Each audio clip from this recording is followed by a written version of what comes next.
नमस्कार साथियों, I am advocate Prashant Vajpayee and welcome to my YouTube channel RCLLB। दोस्तों, यदि पड़ोसी परेशान करे तो क्या करें? पड़ोसी गाली गलौज करे या धमकी दे तो क्या करें?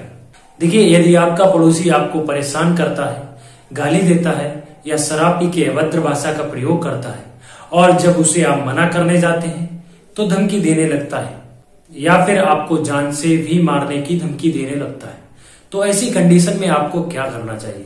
चलिए जानते हैं आज की वीडियो में विस्तार रूप से।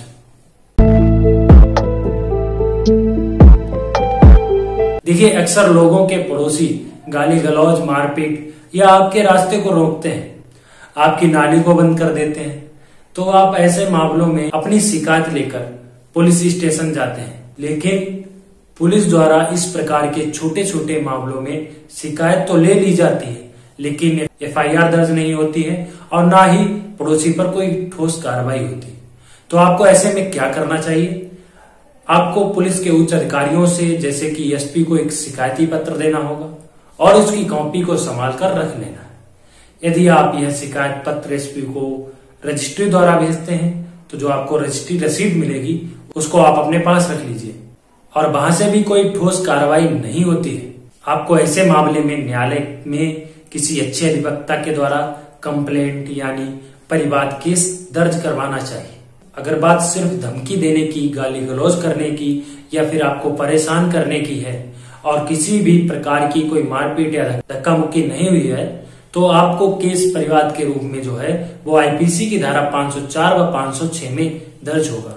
और वहीं यदि आपका पड़ोसी गाली देने के साथ साथ धमकी भी देता है और आपके साथ धक्का मुक्की, मारपीट भी करता है, तो आपका केस IPC की धारा 504, 506 के साथ ही इसमें 323 को भी जोड़ा जाएगा। अब बात करते हैं कि कोर्ट में आपके परिवाद केस करने के लिए आपके पास क्या क्या सबूत और क्या क्या डॉक्यूमेंट होने चाहिए या किन किन डॉक्यूमेंट की आवश्यकता पड़ेगी।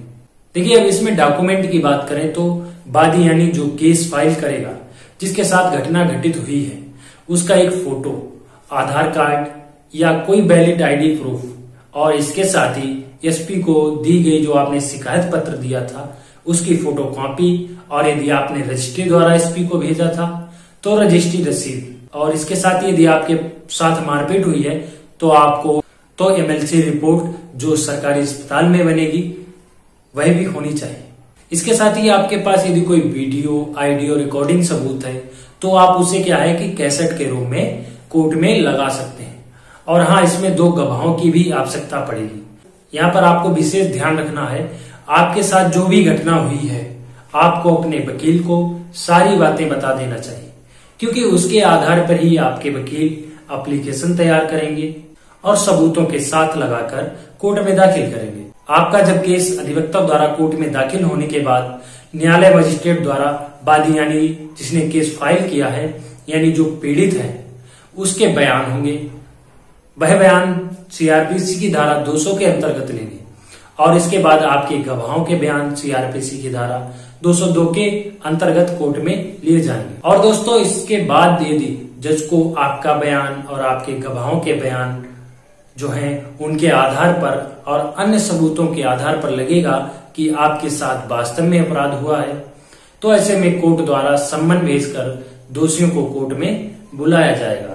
यदि दोषी न्यायालय नहीं आते हैं तो उनके खिलाफ कोर्ट द्वारा वारंट जारी किए जाएंगे, जिसमें पुलिस दोषियों को पकड़कर न्यायालय में पेश करेगी और इस प्रकार से आपका मुकदमा कोर्ट में चलेगा।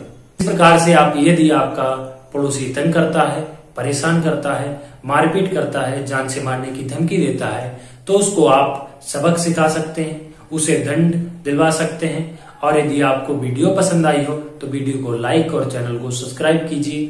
साथ ही यदि आपके मन में कोई प्रश्न हो तो प्लीज कमेंट करके भी बताइए।